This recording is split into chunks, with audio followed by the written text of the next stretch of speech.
देखो सांग मैंने साग को एभलिया काटिदेव काटिकी आगे करवा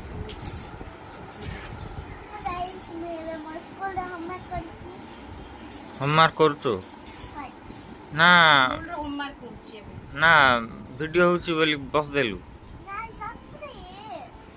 हैं कौन पढुछु बण रे को एम छोड़े देव अतीत तू कहे रहू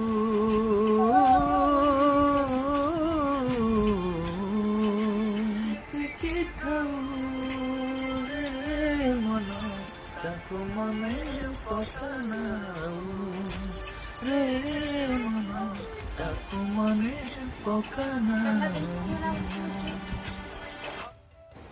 चलतु सांग मैंने एथर सहज उपाय आम सजना साग भजा करवा। सजना साग बहुत टेस्टी भी एथिरे प्रोटीन भी मिले। कड़ई गरम होगा बर्तमान एथर क्वांटिटी हिसाब से तेल पकई नौची मुझे खाली 2टा पियाज और 2टा लंका ही पकई आ कि पकईनी तथापि बहुत टेस्ट लगे।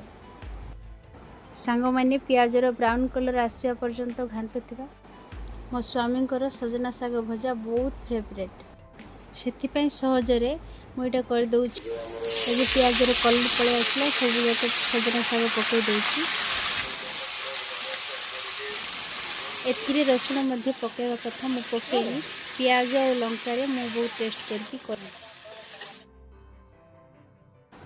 सांग मैंने स्वाद अनुसार लुण पकई नौची तापर मु आराम से साग को घाटी नेबी तार पानी सुखी आसवा पर्यंत तार कलर आसवा पर्यंत टिके घाटुथी।